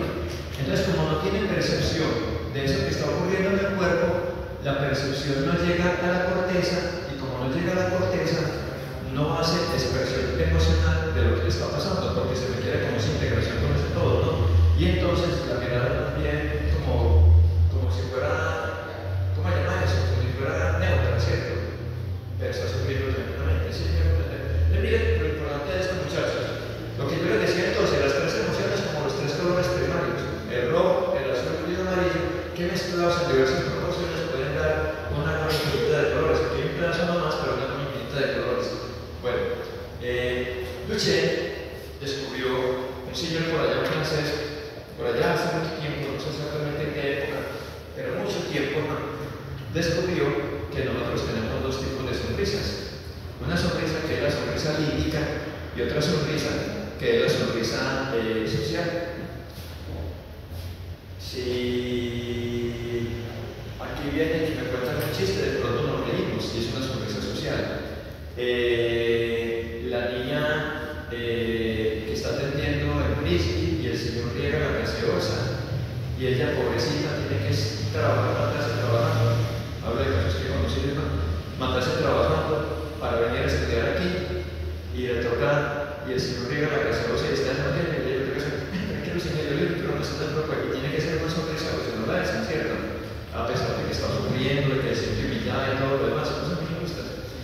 Pero no son las sonrisas sociales. O la persona cuando ustedes van a un banco y si ustedes van a depositar dinero, se tienen con una sonrisa de que colega y se hacen así, como que cualquier tintico, ¿cierto? Pero bueno, esta es la sonrisa social, la de las corporaciones y todo lo demás. Pero hay otra sonrisa que es la sonrisa límbica. Y volvamos a poner el ejemplo. Listo, ustedes ya se conquistaron nuevamente. Tú conquistaste a la chica de tus sueños. Carreta. Y yo te voy a decir por qué carreta. Porque hay un filósofo, se llamaba Geraldine, que decía: no es el hombre el que seduce a la mujer, es la mujer la que seduce al hombre que ha de seducirlo. En otras palabras, los hombres somos tan lentos, tan bobitos y tan extremadamente lentos que generalmente nos gusta una chica, bueno, ustedes que están jóvenes, les gusta una chica y sí, le dan vueltas al asunto, la vuelta al asunto. Y si a la chica les gusta a ustedes, es ella la que tiene que planear que ustedes la conquisten, porque ustedes no se mueven. Entonces planean todo, pero también de una forma muy inconsciente. Le propicia todo para que ustedes la conquisten. Por eso dice que no es el hombre el que seduce a la mujer, es la mujer la que seduce al hombre que ha de seducir. Entonces, pero bueno, digamos de cuenta que llegaron y todo lo demás. Voy a poner una cosa un poquitico medio surreal. Entonces, listo, le invitas a una cafetería bien elegante, a tomar cappuccino, con una velita, todo está oscuras, una velita comprando y todo lo demás, y todo romántico. Pero en el fondo, ya que te prestó, por ejemplo, tu papá te prestó un tío que prestó el carro, y tú le dices: y aquí vamos a acabar de conocer Medellín. Y ella: bueno, vamos a conocer Medellín, pero tú estás craneando otra cosa, pero no eres un sociópata, tú estás equilibrando lo de la corteza con el sistema límbico, haciendo, y ella está pidiéndote el aceite, qué tan atrevido eres, pero también qué tan decente eres, porque a una mujer no le gusta un hombre bobo, pero tampoco le gusta un hombre grosero que sea tan bajo. Entonces, ¿cómo medias la decencia con la capacidad de atreverte? Bueno, estoy hablando de secretos de todo el mundo. Entonces, finalmente, tú le dices: hey, vamos a conocer como por allá por el sur de Medellín. Y ella: no, vamos para Córdoba, no, para lo que yo no conozco. Y entonces llegan a Sabaneta, y entonces tú te haces el loco: pero en Sabaneta, ¿cómo salimos? Y ya nos vamos a la reunión. No, pasemos allá a este municipio del Norte, por ahí. Y bueno, y resulta que tú quieres ir de pronto, y cuando de pronto pasan por las tres, hay una cantidad como de lugares ahí como todos elegantones, ellos que serán museos. También tenemos museo. Bueno, el centro tecnológico y todo lo demás. Entonces, y eso.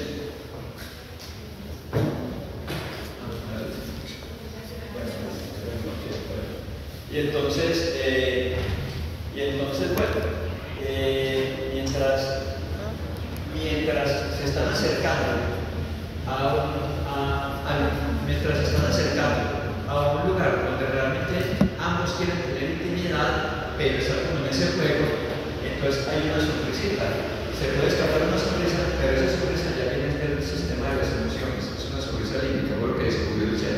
Y esa sonrisa no es la sonrisa social, sino que no la determina la corteza cerebral, sino el sistema límbico, la amígdala y todo lo demás. Y en esa sonrisa típicamente descubrió el ser, es la sonrisa límbica, la que está realmente atravesada por las emociones, que es con la comisura labial ligeramente dividida hacia la izquierda, y el picanto del ojo izquierdo ligeramente también arrugadito, con una sonrisa también con los ojos, pero en el lado izquierdo, generalmente, ¿cierto? Que es diferente a la sonrisa voluntaria. Esta es la sonrisa límbica espontánea, ¿no? Entonces, fue eso lo que descubrió el gran Leonardo da Vinci, sin darse cuenta de que existía un sistema límbico ni nada, cuando pintó la Mona Lisa. La Mona Lisa es la pintura más famosa y más costosa del mundo. Es tan importante que está en el Museo del Louvre, la única pintura que está en el Museo del Louvre, protegida por un vidrio circular a prueba de granadas, a prueba de disparos, a prueba de granadas. Entonces, simplemente no tiene valor, no es la única obra del mundo que sería tan costosa que no tiene valor. ¿Y cuál es el secreto de la Mona Lisa? Esta es la Mona Lisa de Leonardo da Vinci. Y esta es la Mona Lisa hecha por computador, como lo hubieran pintado otros grandes pintores del Renacimiento. No sé quiénes, pero otros tres grandes pintores del Renacimiento, como lo habían hecho, basados pues en las obras que ellos hicieron. Pero lo único que lo había hecho es Leonardo. ¿Y qué es lo que se usa de la Mona Lisa que se ha descubierto es la sonrisa de la Mona Lisa, porque describió una sonrisa típicamente límbica. O sea, con la comisura del labio ligeramente dirigida hacia la izquierda y la del ojo ligeramente dirigida hacia la izquierda. Dice que la Mona Lisa pues, ya está muy deteriorada, ¿no? Entonces, muchachos, para que tengan en cuenta eso también. Ustedes vieron el tálamo, ¿no? Se habla del tálamo. Toda forma de sensibilidad entra al tálamo. La visual, la auditiva, la táctil, dolor, temperatura, presión, etc. Toda llega al tálamo, excepto la oratoria. La del busto, todas las demás entran al tálamo y el tálamo las distribuye de diferentes partes de la corteza. Pero el tálamo las manda también a la amígdala. ¿Y por qué las manda a la amígdala? Lo que decíamos ahora, la amígdala es el activa a las personas con tendencias psicopáticas, porque está atrofiada. Y entonces el tálamo manda todas esas emociones, todas esas sensaciones a la amígdala. ¿Y por qué manda las sensaciones a la amígdala? Porque en la amígdala uno tiene que saber, como está nuestro núcleo del miedo, de la ira, de la agresividad, uno tiene que saber si lo que uno está viendo, lo que uno está saboreando, una comida, por ejemplo, lo que uno está oyendo, en fin, puede hacer daño o no puede hacer daño de acuerdo a recuerdos previos, que uno ha grabado cosas en la memoria inconsciente de la amígdala, ¿no? Para ver cuál de esos tres núcleos se activa, o para ver cómo activan los tres para generar emociones secundarias, por ejemplo, con el amor o cosas por el estilo, ¿no? O sea, todo está atravesado por la amígdala. Entonces, muchachos, pero sigamos aquí y entonces definamos unas cositas del sistema límbico. Hay una estructura además del sistema límbico en la cara medial del hemisferio cerebral que es esto que se llama la circunvolución del cíngulo o el giro del cíngulo. La circunvolución recuerden que la circunvolución es como una bolladura en la superficie de la corteza cerebral, ¿no? Que está limitada por surcos. Toda esta circunvolución que circunda el cuerpo calloso se llama la circunvolución del cíngulo. Y esta circunvolución del cíngulo hace parte también del sistema límbico, porque ahí se va a almacenar mucha información. Entonces, esa circunvolución del cíngulo y las estructuras internas que tenemos. Y entre esas estructuras internas que tenemos entonces este órgano que se llama el hipocampo. Entonces aquí tenemos la amígdala, déjenme hablar un poquitico de la amígdala y termino la clase hablando un poquitico del hipocampo y esto que se llama el núcleo septal. Perdón, el hipocampo es este órgano que hay aquí. Digamos que en la profundidad del lóbulo temporal, este es el lóbulo temporal, estamos viendo el hemisferio de la de allá, estamos en el derecho, ¿no? Este es el izquierdo. Quitamos el izquierdo, estamos viendo el derecho, ¿no? Ok, por la cara medial. Entonces aquí estaría la circunvolución del hipocampo, entonces la circunvolución del cíngulo y la circunvolución del hipocampo, todo eso hace parte del sistema límbico, circunvolución del cíngulo y hay una profundidad que no lo vemos aquí, la circunvolución del hipocampo. Y en el interior hay un órgano que se llama el hipocampo. El hipocampo, muchachos, hagan de cuenta que es como una USB. Por supuesto hay un hipocampo a la derecha y un hipocampo a la izquierda. Entonces el hipocampo, ¿qué hago yo con una USB? Pues yo con una USB le doy información de tu computador, pero me sirve aquí la información para nada. ¿Qué tengo que hacer con esta información? Llegar a mi casa y meterla en mi computador, ¿cierto? Bueno, yo llego a la casa por la noche, teoría, meto la USB en mi computador y comienzo a descargar la información. Vale. Pero cuando estoy descargando la información digo, esto era una bobada, aquí lo borro. Esto sí es importante, lo mando a una carpeta en el disco duro. Esto también es muy importante. Yo creo que grabé esta bobada, la borro, en fin. Entonces, en teoría, escojo y lo que me sirva lo guardo en el disco duro y lo que no me sirva lo borro. Y cuando ya grabé lo que me servía, de todos modos la idea es que borre toda la USB para poder utilizar de nuevo el otro día. Ni más faltaba que yo comprara una USB todos los días. Entonces, para devolverla otra vez, ya pasé lo que necesitaba al disco duro. Exactamente eso es el hipocampo. Lo que ustedes están haciendo aquí, muchachos, es tener los dos hipocampos activos, como una USB, y grabar en la medida de lo posible toda esta información que yo les estoy diciendo. Ustedes llegan por la noche a la casa y cuando duermen, en una etapa del sueño que después veremos, que se llama un sueño de movimientos circulares rápidos, entonces el hipocampo comienza a escoger la información que nos sirva y la manda al disco duro, y la que no nos sirva la va borrando. Entonces al otro día, si yo les pregunto hoy, por ejemplo, ¿cuántas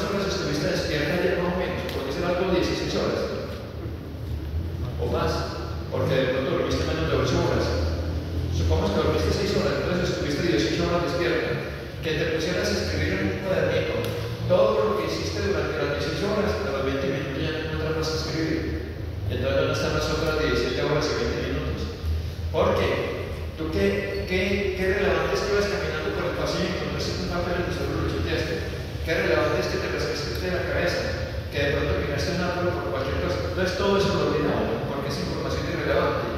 Es como si yo cogiera la USB, la meto en el computador, borro lo que no me sirva y hoy dejo únicamente lo relevante. Eso hace el hipocampo. Pero el hipocampo es un órgano básicamente límbico. Entonces también está claro lo que es el hipocampo, como otra estructura límbica, ¿cierto? El hipocampo manda la información a través de algo que se llama circuito límbico mayor, a través de un manojo de fibras que se llaman el fornis, y ese manojo de fibras que se llaman el fornis lleva la información a un núcleo, y aquí vamos a hablar de este núcleo, que queda aquí adelante, ya no en el lóbulo frontal, sino aquí adelante, más bien como en cierta forma en la profundidad del lóbulo, perdón, ya no en el lóbulo temporal, sino como en la profundidad del lóbulo frontal, y ese núcleo se llama núcleo septal. Y el núcleo septal es el principal, realmente es un conjunto de núcleos, varios núcleos, los núcleos septales, que en conjunto se llama el núcleo septal, que es el principal órgano del placer del cerebro. Y entonces es el principal órgano que detecta si algo es placentero o displacentero. Pero también porque yo tengo que saber si esa información que estoy grabando es placentera o displacentera. Y si es placentera, la grabamos fácilmente. Si a ti te gusta, por ejemplo, por decir algo, las matemáticas, y tú odias las matemáticas, una clase de matemáticas, como es placentera, entra por el hipocampo, llega al núcleo septal, la consideras como placentera y pasa más fácil a la corteza. Pero si para ti es placentera, pero tienes que estudiar matemáticas porque es un requisito, por ejemplo, para IQ, ver un curso de matemáticas, te cuesta más trabajo, tienes que estudiar más y más. No porque seas menos inteligente, sino porque no es placentero para ti. Entonces el sistema límbico no tiene el favor de grabártela, ¿de acuerdo, muchachos? Entonces por eso uno tiene que estudiar realmente lo que le gusta, porque el sistema límbico es el que decide si le graba las cosas fácilmente o no, depende de lo que a uno le gusta. Entonces el núcleo septal es el principal órgano. Entonces tengan en cuenta que el hipocampo manda la información a través de un conjunto de fibras que se llaman fornis.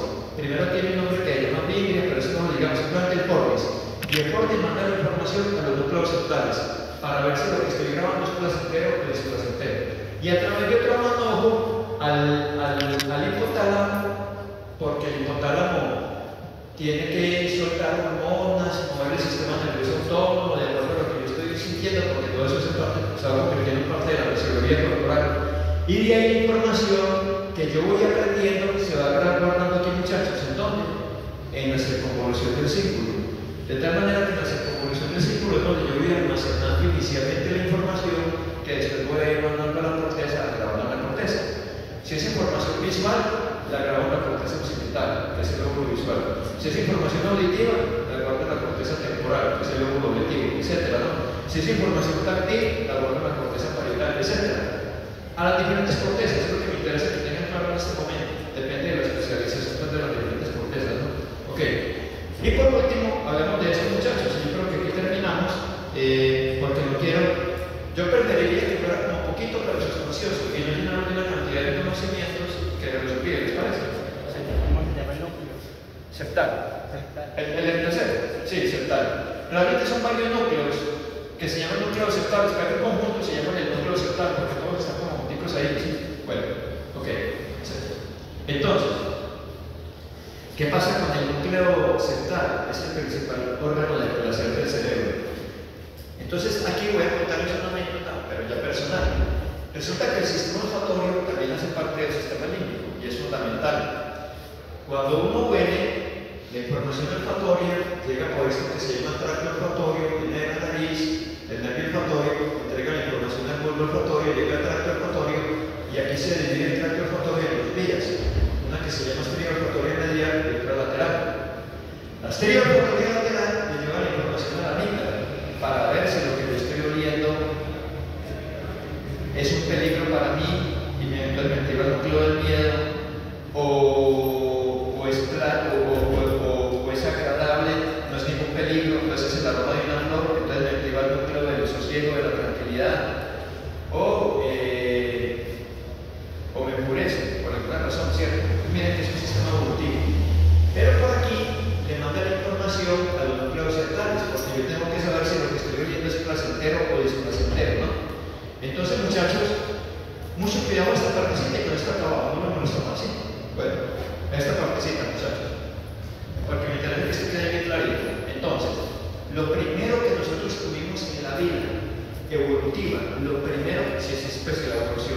finalmente estamos en lo cierto, porque repito, la ciencia es cambiante, ¿no? Lo primero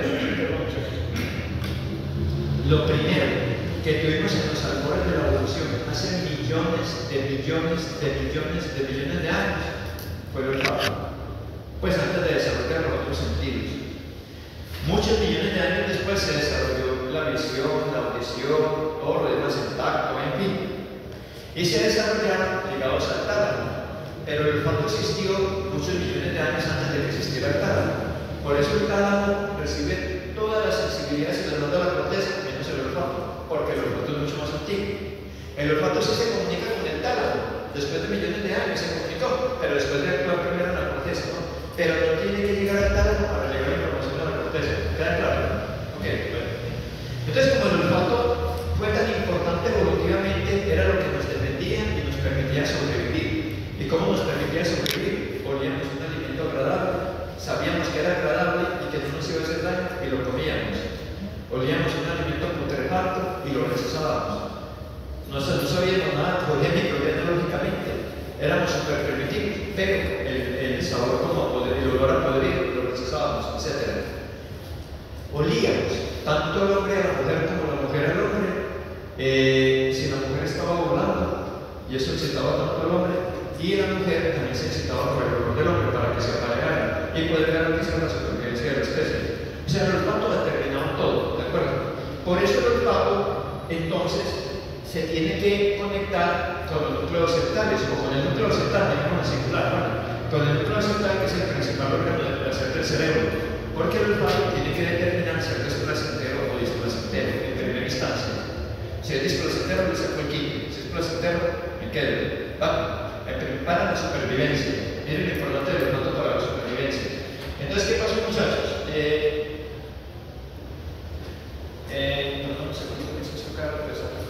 Entonces,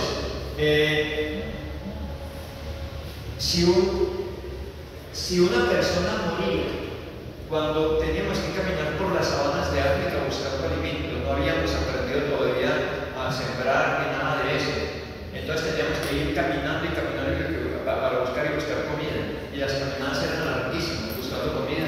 Todavía no habíamos descubierto la forma de aterrarnos en las cuevas ni nada, ¿no? Entonces caminamos como animalitos en la selva, corriente, ¿no? Buscando comida. Entonces, si un ser querido moría, ¿qué era lo que hacía que nosotros, por más que quisiéramos a ese ser querido, lo abandonáramos a que se lo comieran los carroñeros? No habíamos ni siquiera todavía descubierto la forma de enterrar a los muertos. Entonces, ¿por qué lo teníamos que abandonar en la sabana por más que lo quisiéramos? ¿Por qué no nos quedábamos ahí?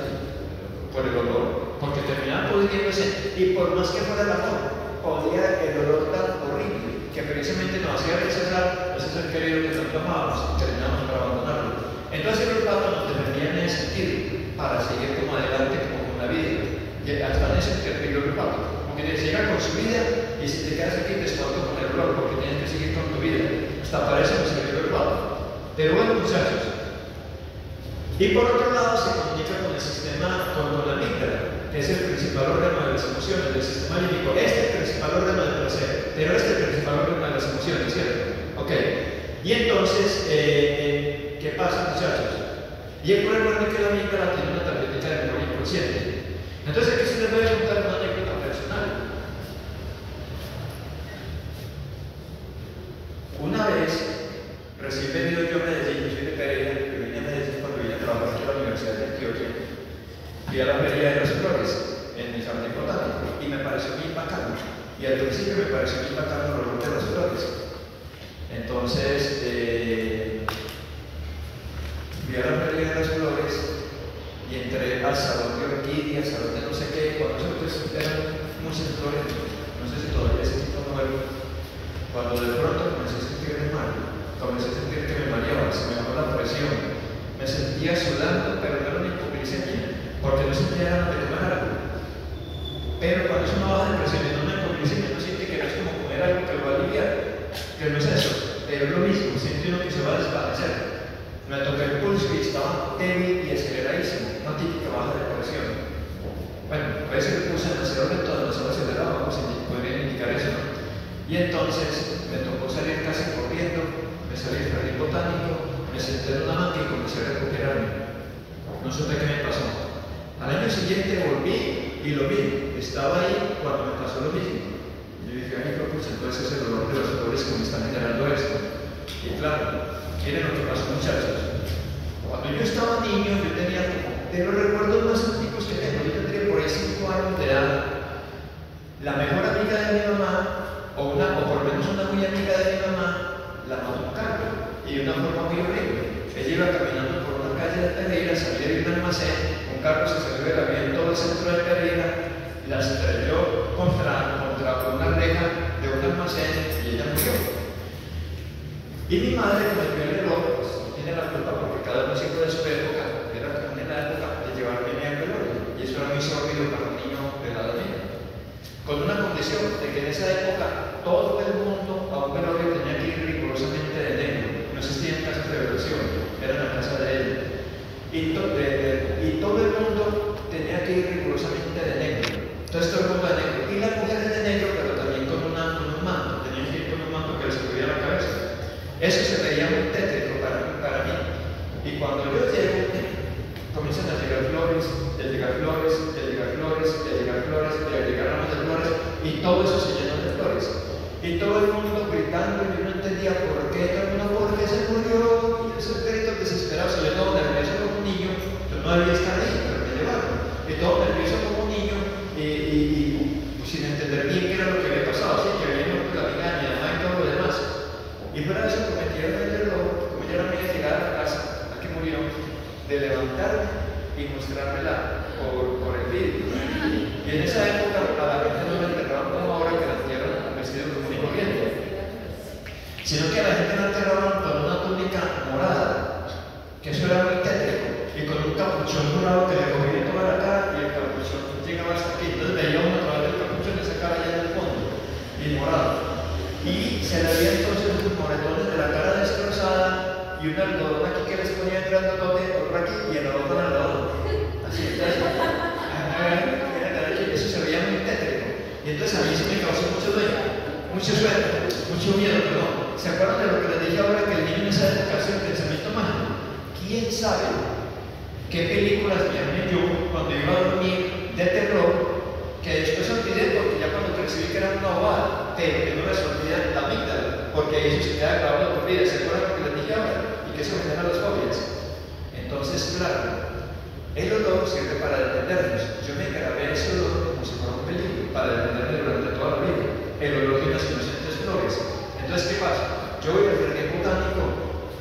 A mí me gusta, a veces en clases, o en algún momento especial, no sé cuántos niños son, me acuerdo que les pongo flores de regalo. Y me gustan las flores, ¿cierto? Regalo flores. Pero cuando ya trata de flores masivas, inconscientemente me trae ese recuerdo. Después se llena de flores. Entonces, ¿qué pasa? Yo voy al jardín botánico y me mareo y se me baja la presión, que es una información que me está diciendo nervioso. Se está en peligro, salga de aquí corriendo, váyase de aquí, váyase, y me obligan a salir. ¿Y qué es lo que pasa con la explicación? Es esta.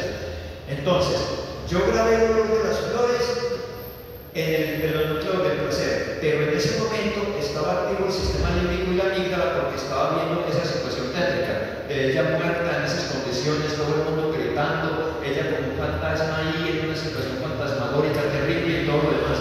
Entonces asocié ese miedo y por lo tanto el olor se grabó como disco placentero. Entonces, de tal manera que es como una señal de peligro, porque es un sistema defensivo. Cada que vuelas eso, huye de ahí porque es un peligro. Erróneamente lo grabó hacia el cerebro. Entonces, ¿qué pasa? Yo vuelo de nuevo las flores y se comienza a activar esa memoria que tengo aquí de lo que pasó y me activa el otro del miedo para decir que salga. Aunque el olor no sea de todo displacentero, yo lo puedo convertir en displacentero, pero llega un momento donde siento que no me gusta el olor de las flores, aunque no lo percibo displacentero, por esa razón, muchachos. Entonces, listo, con esto queda claro que sería el hipocampo, para qué sirve. El fornis, que es el que va a llevar la información del hipocampo, al núcleo central, a ver si lo que estoy grabando es placentero o displacentero, y el hipotálamo para de ahí pasar a la circunvolución del símbolo donde se almacenan los recuerdos, y de ahí mandarlos a la corteza. Y está claro también, muchachos, entonces, lo que hace la amígdala, el sistema motorio, ¿cierto? Yo creo que con eso tenemos un